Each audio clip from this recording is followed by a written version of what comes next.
Hey folks, it's Charlie here with another Charlie in the Rain interview.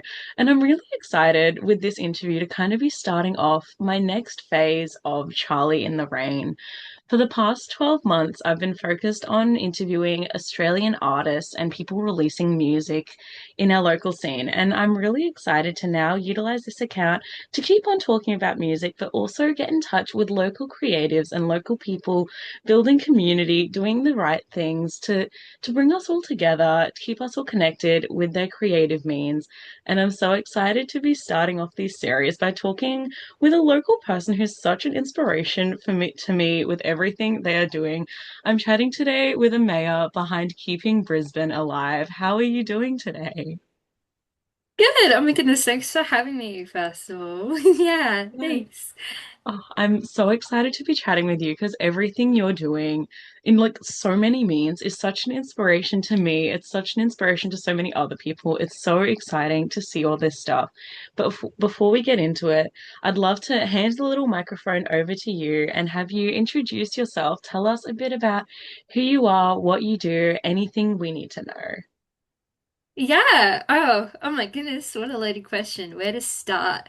Well, let's start with obvious. I'm a Ameya Jaurigue. I'm a humanities student. I'm like turning 21 soon, which is a bit insane. And I at the start of this year, actually, despite the misconception that it's a lot older than it is, really only in February, started an Instagram account called Keeping Brisbane Alive, which is just at keeping.brisbane.alive. And through that journey, I have unintentionally become, not that I'm complaining, someone who's formed a digital as well as in-person community, a creative director, casual music journalist sometimes, and community organizer. Keeping Brisbane Alive when I started it, and it still very much is, an active protest against unsustainable gentrification that was harming locals of Brisbane and occurring quite rapidly.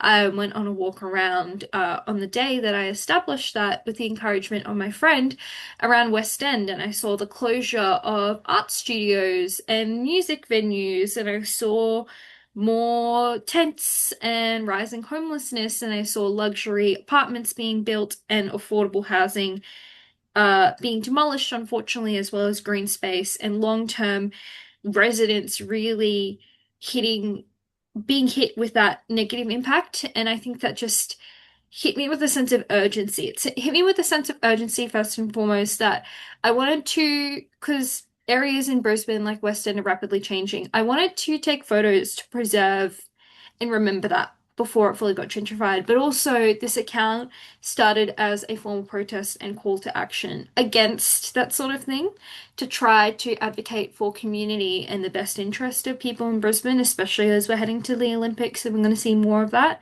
And it eventually evolved into an arts kind of culture community page and community events page. But the reason why ultimately is, and it does tie back to gentrification, is the fact that rapid, aggressive gentrification at the pace that we're seeing now in the lead up to the Olympics that doesn't necessarily hold local people's best interests at heart.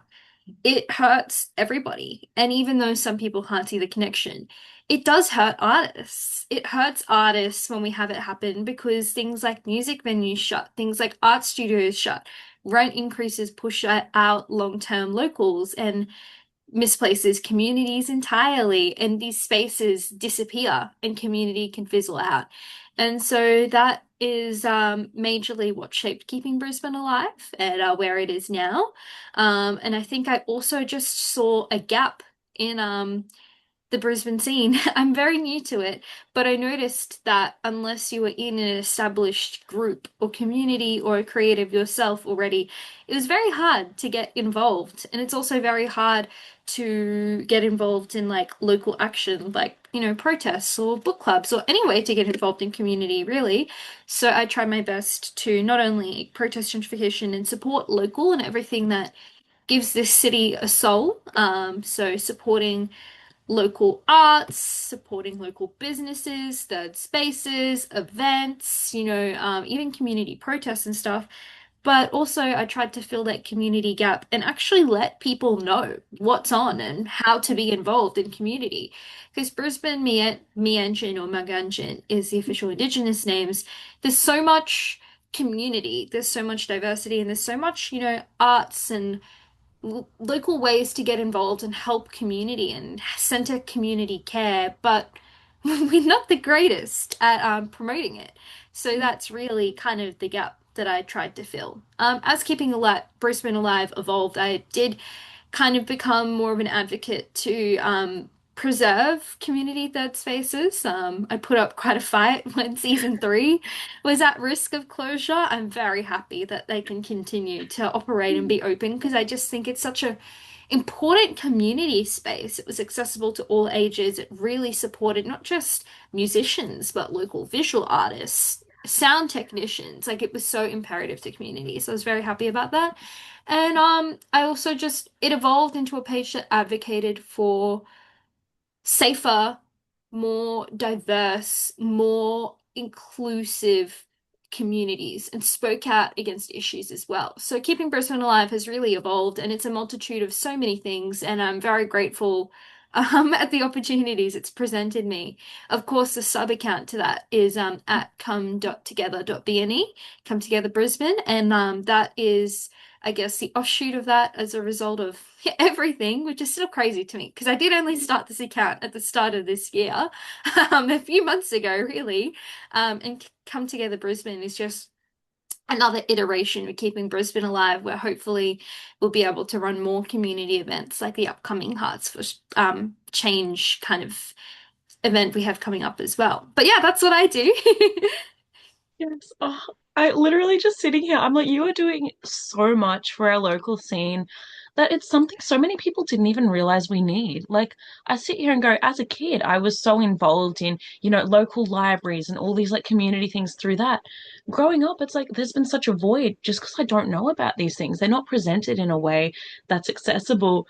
And hearing you talk about all this, it's like I've really realized these past few months, almost what, 10 months since you've started this page, I've been so much more aware. I've felt so much more connected Yeah. to the local areas, and that's all because of you and this work you're doing. It's so special. Thank you for doing this. I hear it quite often actually where and I didn't realize what a big gap it was. Like in my head, I was just a person with an Instagram account. I was like, oh yeah. When I started it, I had to be convinced by my friend who was there with me at the time that it wasn't like a stupid idea and people would follow it. Because I was sitting there going, oh, I'm just gonna like post to the void. Like what? What if everyone hates it, you know? So I'm forever grateful for support and encouragement to start it. But I still continue to get a lot of messages because I think that Brisbane has a lot of people who want and crave community and community involvement. We have lots of community care. There's lots of locals who are passionate about issues. And we're seeing, especially right now, in a really difficult time, more people who want to support locals, more people who want to support local businesses, venues, everything that gives the city a soul, artists, musicians, events. We're seeing people who want to support people going through tough times with more of our tent cities and the abhorrent action against it, like how council treats it, as well as being involved in like food banks and community grassroots action, and even outside of the art scene, like that kind of, I don't want to say activism, but that involvement that just stems from a care for people and wanting the best interest for others. And I think that we have so much of that, and it's so easy to meet people and to form a community because Brisbane's charm is in how small it is still, I guess. But we just needed to promote it more because it's not done very well. And oftentimes, unless you're already in those groups, which it can be very hard to get your foot into, there's just not much awareness. So it means a lot to me. And I know certainly I would have wanted that. So I just do for other people what would have been useful for me.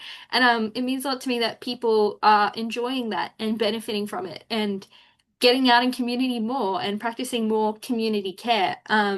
So that's been really cool to see how different community spaces are growing more. And I think it's something that we need now more than ever, honestly. Yeah, absolutely. We're at such a scary point in the world. I say this, we're like the same age, we're living in a similar area, we surely have similar experiences. So we're not the best people to be chatting about this. But in the world right now, it is terrifying. In Brisbane right now, Mm. there is so much going on with all the plans in motion for the Olympics. There's so much that's being forced out of conversations and hidden. And there's just so much hurt happening everywhere. So to see a page like yours that's popping up to make a positive change is something so special. And you're doing Thank exactly you. this. Yeah, you're doing exactly this on such a scale that's building community, bringing people together with this event you're putting on called Hearts for Change through your like sub page Come Together. I am obsessed with this. It sounds like such a great event. Can you tell us a bit about Hearts for Change? What's this event about? Yeah, sure. So, Come Together Brisbane is at come.together.bne. That is the official page for any events that I will run. How many? I'm not sure because it is just me who runs the page, and I am also a uni student. So, not sure if I can continue to do this to the same scale, but we will see how life goes. But Hearts for Change is the first event being run as a subset of Keeping Brisbane Alive and Come Together Brisbane. It's all grassroots. We are all volunteers. No one is being paid. We're all volunteering our time. And to us, this issue of femicide and gender-based violence, it really, really matters. It's very important. It's something we all deeply care about. And we all very passionate about forming of community. We think that's really important now more than ever. This talks of loneliness epidemics all the time. So we really just wanted to make a space for community to gather and make a difference together. So Hearts for Change is a community grassroots volunteer run event, essentially for community by community, Mm. and we will be raising funds for Shirley Mooney's Red Heart campaign. That's why the event is called Hearts for Change. I think it's really important to acknowledge what makes this fundraiser unique is the nature of what we're fundraising for. So we've seen the alarming statistics daily. Last year was terrible. This year is also equally terrible. We've seen the rise of gender-based violence, domestic violence, rising misogyny and racism and worsening treatment of women and femicide. We need to call it what it is. It is Yeah. femicide, a femicide crisis. And what makes what we're fundraising for different, the Red Heart campaign, is the fact that it's not a registered charity. It is an ongoing campaign to get the government to realize and officially recognize the crisis for what it is. It's something we're actively working for and we actively want to, as a community, support. The Red Heart campaign offers support to victims of femicide, gender-based violence, and their families. It helps provide housing for these groups, and most importantly of all, it does a lot of research and helps to maintain the femicide count, the daily count we see on social media and in the news, run by Shirley Mooney and her campaign of the number of women and children dead from gender-based violence in Australia, which is so important from an awareness angle. It also helps with in each capital city around Australia, there's a mural called She Matters, and it has the faces of all the women impacted by this issue. And it's such a unique but important thing to Mm. fundraise for. And I think that's what makes what we're fundraising for different. This is a not-for-profit event, so all proceeds, aside from what we need to make the event possible, obviously will go to Shirley directly. And we hope that it will be able to help her and the campaign hopefully work towards solutions and have a hopeful future in regard to that, because the situation in Australia is quite grim, unfortunately. In terms of the event itself, we are fundraising for that, and it's all grassroots run, and we have amazing artists. Because as well as forming community, I wanted this event to highlight local creatives and local artists, and just really give people a platform to shine. So we have artists doing art workshops. We have DJs playing, we have bands in season three, and actually following the event, after the event, we will have an it will be run on Instagram, an art auction where the prizes will be from local creatives, and the highest bidder will give their money to the PayPal link and we'll post that off. So that will be exciting. And we just have a loaded lineup. So for Mm. our art and craft workshops, we have artist Nikita, who runs Goho, and TJ, Take, well-known Brisbane artist, doing that. That will be so fun. We encourage people to bring their craft projects to work on alone or with people, and we'll have donated craft supplies, which will be cool. And as for the lineup in Echo and Bounce in the courtyard, we have amazing DJs. We have Z, Khalil, Furia, and Shrish. And in Echo and Bounce, we'll have Alyssa, Nyx, Catch Cry, Liquid Sun, and our headliner Neighbours. In between as well, we'll actually have short film screenings, and the short films are about gender-based violence, and we'll have some of the actors and directors there to have a conversation about that as well. So yeah, it's very much a for community by community event where local creatives and people can have a platform and just be celebrated, and hopefully people can find community and also just come together to raise money for such an important cause. For me, accessibility is very important. I did try my best to make this event as accessible as possible, but unfortunately, part of it is gentrification and lack of care for funding Mm. and community and just in general humanities and arts, in part. But unfortunately, it was very difficult for especially as first time event Mm. organizers and a lot of people helping out younger people and volunteers. It was very difficult to find an affordable, accessible, all ages venue. So for the sake of organization, unfortunately, this event is 18 plus. And it's not perfect. It's not 100% disability accessible, but that's something that as a person, and if I do run any events in future, I will try my best to continue to advocate for. That's also, aside from Hearts for Change, something very important to me. I talk about it a lot on keeping Brisbane alive, just making community more accessible and Mm. safe and inclusive for everybody, including for people of all ages, because everyone deserves access to community. It's not a thing where when you turn 18, suddenly you're entitled to one. We should be including everyone, and it should be accessible regardless of gender and race and sexuality and gender orientation and any disabilities. It's just something that I think is beautiful in practice. So we're going to continue to advocate for that. It's a value that all of us hold very close to our heart, and hopefully, if any further events are run, they will be able to be, fingers crossed.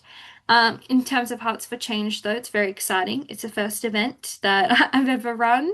And if you want tickets for that, you can actually get it in the bio of both Instagram accounts at come.together.bne and at keeping.brisbane alive. You'll notice in those bios, though, there are actually two links. So there's a ticket link, tickets are $20, 18 plus, and there's also a PayPal link. The PayPal link is a good option for those who can't come but still want to help support the event or support and raise more money for Cheryl Amita in the Red Heart campaign. And it will also go to the same cause, and it will just help us in our fundraising and help the event itself happen. So both are options. And yeah, I would really encourage everyone, please come to the event or donate if you can, because it'll just be such a fun time. I guess the key details are that it's happening at Echo Abouts in season three, which in itself is such a community-oriented venue that makes it very clear what they stand for, which is very similarly aligned to keeping Brisbane alive anyway. And it will happen on November 23rd from 2 to 8 is when all the arts and things kind of kick off. But doors will be from 1:30. And of course, we'll have a welcome to country at 2 as well. That's very important. If you are there, we encourage people to be there for that and pay our respects to the traditional owners of this land because we are on Indigenous land. Yeah. Yeah, that's that's all the event info, I think. Yes. Oh my gosh, you have put so much, like you and the people around you who are volunteering on this event have put so much thought into every little aspect. I can't wait for this day. It's a Sunday, isn't it? It's a weekend day. It is a Sunday. Yeah. The reason why is actually a funny story. So in Brisbane, it's no secret that all ages access to community is very, very difficult. Getting grants is very difficult. We're actually not eligible for one, so I'm actually paying out of pocket to make this event happen. And a lot of the volunteers are chipping in as well. But um, because of that, obviously, this event had to be 18 plus just because of licensing and things, and because of how difficult it is to get a truly accessible kind of venue and space in Brisbane.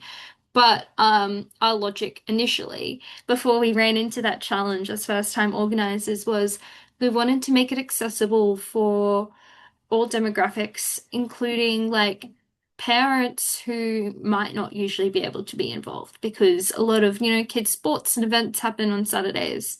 Outside of that, though, I think regardless of this challenge that has arisen and the fact that it's now just evolved to be an 18 plus event because I said challenges, I think it's kind of worked out though, because a lot of Saturday day events don't hold into account a lot of younger people who work on Mhm. Saturday. It's a popular shift day, so hopefully it will be nice to have people who aren't typically able to go to those events be able to be involved in this one. Yeah, absolutely. I also get that so often where it's like, oh, I'm really big into local music and live music, and it's like, okay, Thursday night, Friday night, Saturday nights are always like written off. It's like that's always an event on. So to have this on a Mm, Sunday, I feel like it's such a strength for me. It's going to be such a strength for the people who are like coming out. You've got your Sunday's your day of rest. Come do something good. Put your money towards yeah. this good cause. Support these local artists, these local creatives, these people like Ameya who have put all this hard work into this because it is such an important day for so many facets of community, for fundraising, for women's rights and the protection of women and children across the country. Like Mm. I'm so proud of this event and I'm not even doing anything for it. I'm so proud of I'm you. oh, thank you. I'm really proud of it too. I think though it's really important for me to acknowledge here though that even though I was the one who threw this idea out there and was like, hey, anyone want to help me achieve this?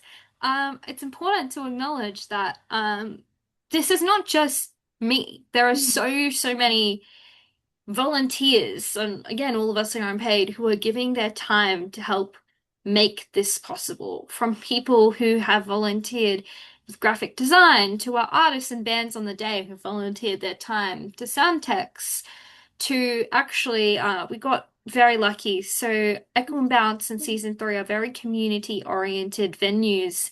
And once I explained to them that because I'm not sure if many people who don't run events are aware, but in Brisbane, the arts and humanities and community gathering are unfortunately not something that we're seeing being prioritized as much as they should be. So grants are very hard to access and the budget is very, very limited. So unfortunately, we weren't able to access that. But Echo and Bounce in season three both align very similarly and closely to the values of keeping Brisbane alive. And once we just honestly explain the situation, I'm incredibly grateful for the fact that and it probably couldn't happen if it wasn't the case. Echo and Bounds in season three actually just waived their venue fees entirely to allow this event to happen, and I think it was very lovely, and it showed just the power of community care to help make something like this possible. And I think it's just amazing. Obviously, it does shed a light onto a bigger issue on the fact that society does not value arts and community care and humanities and things as much as it should. And that in itself deserves a lot more research and time and spaces and funding. But in the event specific context, yeah, I'm just forever grateful for the community that's come together to support this and to make it possible for people who are getting their tickets and for all the volunteers who are helping me because I could not do this on my own. No way. Yeah, absolutely. That's a whole other thing as well. Like volunteering and like donating your time or your resources.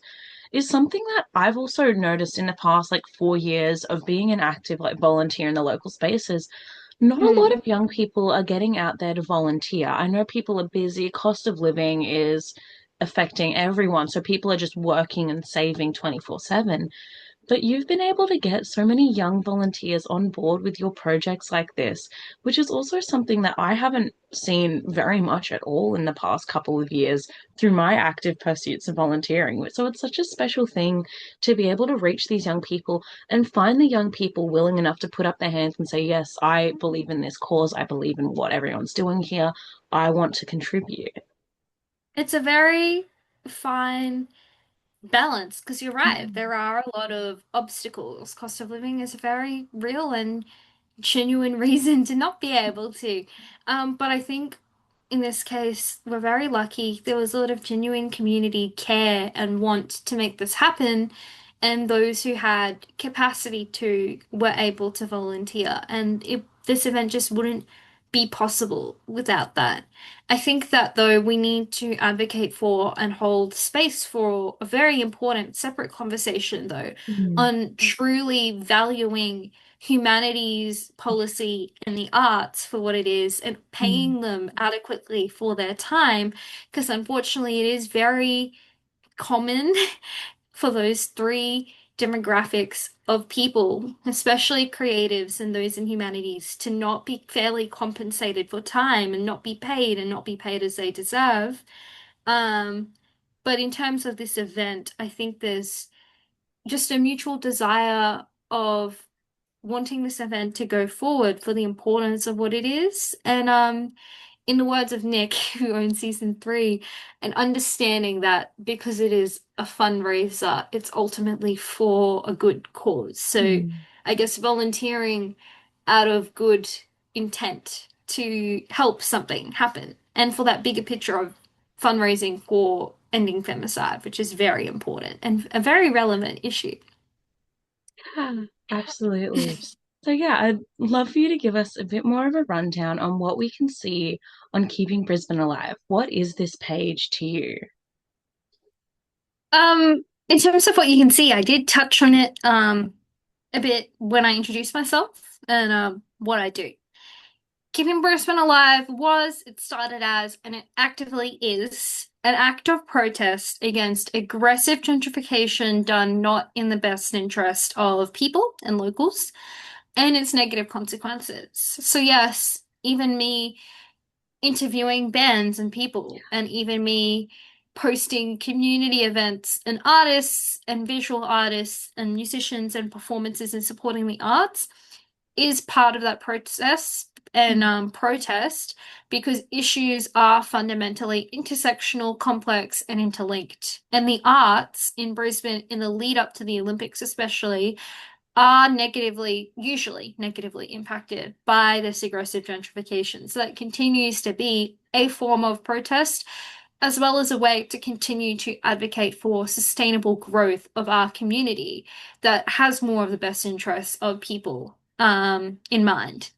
Um, in terms of what you can see on Keeping Brisbane Alive, you can see the come together posts, which contextually are about the community event itself, at the moment being Hearts for Change. On the actual Keeping Brisbane Alive page, though, most commonly when I'm not running an event, you will see me reposting and resharing what's on at the moment and ways you can be engaged with community care and with community directly, whether it be protests, whether it be food banks, whether it be snap rallies or gigs on or radical reading groups or ways to support local visual artists and exhibitions, all sorts of things. That's a gap that I saw needed to be filled, and I wanted more people to be engaged and know what's on with community. So you'll see lots of that. You'll also see lots of photos of Brisbane scenery to try to preserve it. Like a lot of my early posts were quite a lot of photos of West End, which I'm very glad I got. I did a post about closing night of Bearded Lady and photos of the interior, and I think it's so important to preserve that history because it's a chapter in our city and in our community. You'll see a lot of events and artists tagged and credited for their work just through my eyes, and just videos of what I'm passionate about and what I advocate for and align with. So you'll see lots of me kind of talking about the importance of community care, community gathering, and just all of these things together at once. Most notably, sometimes as well, you will see me when it's necessary, uh, challenging the status quo within the Brisbane community and scene, or advocating for better if I see something. I think Brisbane is a lovely city, and there's so much ways to get involved, and there are people who really care. But unfortunately, the flip side of that is that within the creative scene and within the Brisbane community in general, there unfortunately can be things where there's more fear of challenging the status quo or calling it out because of how interconnected and what a networking city this is. People Mm. can be hesitant to call out the culture of, at times, victim blaming, misogyny, rape culture, racism, homophobia, things like that. And so you will see me on keeping Brisbane alive, advocating for a safer and more accessible and inclusive, diverse community, which I think is very Mm. important. Um, in between talks about the importance of community involvement, you'll just see lots of me being passionate, lots of Brisbane, and lots of just ways to be involved in care for community, which I think is really important. And it's really important that people engage in that and continue to be educated. Oh, I also do post a lot of petitions and ways to Mm. help because I think that's really important. We need to not just talk about these things and not just talk about engagement and what's wrong. We need to know and spread awareness about what we can do to help. So I do share a lot of that on my platform as well, from things like the petitions for saving Victoria Park and green Mm. spaces and venues to petitions to stop treatment of like terrible treatment and removal of tents and the homeless and things like that. I think that's really just the ethos and what Keeping Brisbane Alive stands for. It's not just an artist page, though it does love to support the arts. It's also actively a community page, and it's unintentionally grown into a digital community, and I think that's something that's really beautiful. Yeah, Yeah. absolutely. I feel like at any which day, anytime you post on your story, it's a surprise whether I'm gonna press on, I'm gonna see, okay, I'm gonna leave my details here, I'm gonna sign up to this, I'm gonna save this to follow along with later. Or sometimes it's you saying like, hey, here's this local business, and I'm like, I've never heard of this place. I'm going. Like it's such a gift, whether you're sharing things that need supporting, whether you're sharing new things about the local areas that your followers may not know. I genuinely adore it. Thank you so much. I think for me, it's so crazy to me because this is an Instagram account that it's not even a year old. It is less than a year old. I think it's like at this point now, maybe barely 9 months old, but it's presented so much opportunity and it created such a beautiful and important community, which is very, very lovely to see. I think for me, one of the moments that I really pride myself on, and I'm very happy that happened, was when Nick initially announced the closure of season 3, Mm. which, for those who might not know, watching this is an accessible, inclusive, all ages music venue that also hires all local sound techs and visual artists, and it was a pillar of community. It was an important third space and it had very inclusive kind of values, very important values, and was a very important space for community. And I was seeing aggressive gentrification and lack of funding and lack of care for humanities, arts, community, all these things, and seeing how important it was. I was so sad to see it shut because before this, Brisbane had lost lots of venues too. We almost Mm. lost the zoo before it became the Crowbar, for example. And I did not want to lose this venue again. I, at this point, knew that it was very likely the Bearded Lady would shut for separate issues. Yeah. And I couldn't have that happen. So I made an Instagram post as one does, and I'm very happy that that resulted in community coming together and rapidly sharing that around. And now season three is able to continue to operate and be that pillar of the community. And I think that to me was one of the proudest moments. And also for me, a moment where I actually had to sit back and reflect and go, oh, I actually have influence now within the community, which is still I think when people see me and recognize me in public, a lot of them think that keeping Brisbane alive has been around for longer than it is, or I'm more used to public interactions. Like, I love meeting people, but I'm still very much getting used to it. Because it started less than a year ago and it's just completely unintentionally changed the course of my life and my interest in what I do. And sometimes, honestly, it feels a bit odd. Like people will meet me and they'll call me things like creative director or journalist or pillar of the community, and I'll be there like, oh, thanks. Yes. I'm still not knowing how to, Mm. not necessarily how to feel about that, but it just feels so odd because I've never done that before, or been that before until 9 months ago. So, well, barely, when things like took off, and I'm so grateful for it, and I'm very proud of being able to do things like saving season three and run this event. But sometimes it feels odd. It's very new. It's very new. That's all I'll say. Yes, oh, I love it. I get that a lot though. Like Brisbane is such a place where people are like, "Oh my God, like I know you," and it's like, "Me?"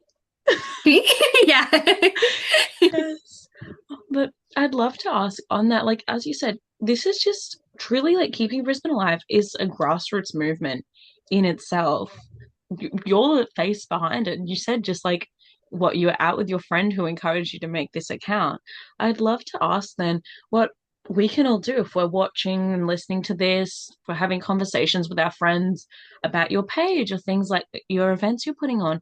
What is something that we can all do to keep Brisbane alive or to keep our local communities alive and thriving? What would you recommend? Um, as a whole, to keep Yeah. communities alive and thriving, I recommend first and foremost, be politically engaged and informed in our world environment and in our local environment. That's important now more than ever. People have usually dismissed local politics, focusing more on state, federal, and even international, which are all incredibly valid and incredibly important. But local politics matters too, especially when we're seeing a rise in homelessness, and in response, the way our council is not greatly dealing with that at the moment. It's quite abhorrent and categorically what organizations like the UN would classify as a severe violation of human rights for these people being removed without dignity.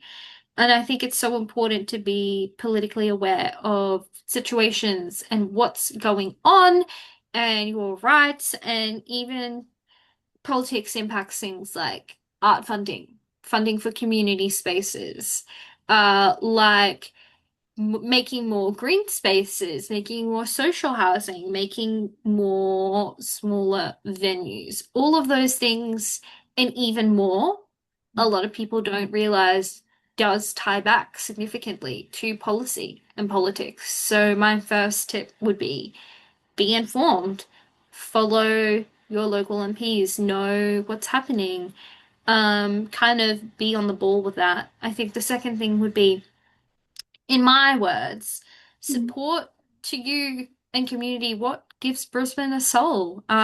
Even if you can't afford to, and for very valid, we are in cost of living crisis. Um, Even if you can't afford to frequent them, try to visit and buy from local businesses, local cafes, on hospitality venues, local, like go to local art exhibitions and plays and musicals and gigs and spaces. Go out there. Put yourself there if you have capacity to, because obviously accessibility is a huge thing, and Some people can't, but if you are able to, I highly encourage that. And to, follow those people on social media and support them, whether they have merch or you can just show up. A lot of smaller artists and people are really grateful for that. And I think the third thing is just if you can volunteer or try to give back to your community. Right now, community care and gathering is important now more than ever. And there are lots of food banks and reading groups and community care things and protests and snap protests for very important causes that are really important to support. And even if you can't attend them, or if you can't attend all of them, attending some of them, or at least sharing about it on social media so more people know that it's on, is really important. You also have your things you can do, like signing petitions, which is equally useful. I know campaigns like Save Victoria Park, are very good at that, and that's really important as well. Yeah, and also looking at where your money is going. If your money is supporting ethical groups and people and local, then I think that's very important too. I think I encourage people to be involved. And even if you don't necessarily consider yourself an activist, I certainly don't. I think it's important to look at the wider community and people's needs and collectively advocate for better because we always have room to do better. Right now, I encourage people to continue to advocate and uplift the voices of people who might be left out of community, disabled people, POC people, queer people, women. That's important too. We need to build more inclusive, safe spaces. Yeah. Also, paying artists and people in humanities and policy what they're worth, because historically, and they continue to be very underappreciated, unfortunately. And then you have the context of my page. You can follow it and engage with it. That would be really cool. And get tickets to Hearts for Change with the link in the bio. And if you can't make it, donating it, which the PayPal is also in the bio of Keeping Brisbane Alive and Come Together. So all of those things that you can really do and engage in. Even the simple act of streaming music of a local artist is an important one, I think. And actually something comes to mind. I think I talked earlier about being politically involved and aware. Locally, we are seeing the slashing of funding for community spaces, for community grants, for things like food banks and homeless support, for example. We are seeing the active undervaluing from all three levels of government, local, state, and federal, of community, of humanities, of the arts. And it's reflecting in closures, in music venues, in community third spaces, in building over green spaces. So we have less parks to gather at, for example, in reduction in the amount of grants and accessibility to get them so that community events can happen. We are seeing all of that happen. And you can email and phone call and text and meet with your MPs and tell them the importance of that. And in Brisbane, you can meet with your local councillors and mayor and contact Adrian Schroeder's office, which is very important to do, I think, and more people should do that. It's quite important. And I think all of that comes into play. Oh, and also supporting local, which I mentioned before, but I know that with platforms like Spotify being the way they are, recently I found myself listening to a lot more independent media like for Triple Z, which is amazing in itself. So doing things like that, and of course staying educated and informed, which there's a multitude of independent media that you can do. There are local journalists you can engage with. Easiest example I can think of is for Triple Z. That's an amazing one for like arts, culture, and news and events that it informs you about within community, as well as keeping you informed with international news and local news and everything. It's just amazing. But yeah, that's everything I can think of off the top of my head. Many ways, lots of things we can do, many things. But yeah, yeah. Yes, I love that. I'm definitely needing to turn this into like a little to-do list. Like I love those. Thank you for sharing. No worries. And I would love to ask you this question. I've actually been looking forward to asking you this question for the longest time because I can't wait for your response and I can't wait to check out everyone and everything you mentioned, but I'd love to close off our chat today by asking my favorite question and hearing who are you loving and what are you loving in the local scenes? From local musicians and artists you're listening to, you're heading out to shows and loving local businesses and creatives that you're supporting, you're seeing popping up, and you think we would also love to keep on our radars, give a follow, and check out. What's Oh on my your local and goodness. loving list? Let us know. What a loaded question. I could sit here forever. There are so many. So, full disclosure, I cannot mention everybody. There are too many places. So, please, anyone watching this, don't take it to heart if I don't mention you or your space. I love them all, but we do have limited time. So just off the top of my head, in terms of spaces, um, in all ages spaces, I highly recommend engaging with season 3 and Echo and Bounce. And then they are 18 plus. But Netherworld and Scratch Bar in Milton, and there's a new venue called After Dark Brisbane in Milton as well. Um, they are good community music venues, and Echo and Bounce is a community gathering space as well as cafe and record store. And I think that's very important. In terms of places I like to buy physical media, I'm quite a big fan of Bent Books and Archive Books and Rocking Horse Records, and of course Dutch Vinyl and Paddington, as well as any local op shop, and sometimes Retro Metro. But Retro Metro has awesome stuff, even if you don't find physical media there. Big fan of them, love them. Food. If you ever go to Scratch Bar, Glee Food right next to them, amazing. Another food rec. Cafes and things aside, I think the McWhirter Centre in Brisbane has so much potential, and it makes me sad that this business doesn't get as much recognition as it deserves because people avoid it. But as derelict as the space is, if you beeline through the McWhirter Centre, there's a place in the very end through all the shut storefronts called Best Friends, and it's a pillar to the Filipino community. And they sell Filipino snacks. There's also a bakery that's a Filipino bakery attached, and they do the best fresh breads and cakes. And there's a restaurant cafeteria, so you can get fresh, hot Filipino food and desserts at an affordable price, and it's very yummy. So definitely recommend that. Local cafes, loving Good Folk at the moment, loving Morning After and Alphabet Cafe and Peach and Billy, and there's oh my goodness, there's just so many. Uh, Visual artists, loving Gore Hall, loving Tag, loving Gigarat Makes, I think is the handle. There's just so many loving. I forgot her name. I think her name was Chloe Forbes, maybe, who did like a queer jazz exhibition that was really cool. There's so many to check out in terms of performing artists. I like to frequent Latrobe Theatre, the one at QT, as well as like Shake and Stir, as well as Queensland Theatre, and I'm sure there's many more. Community action.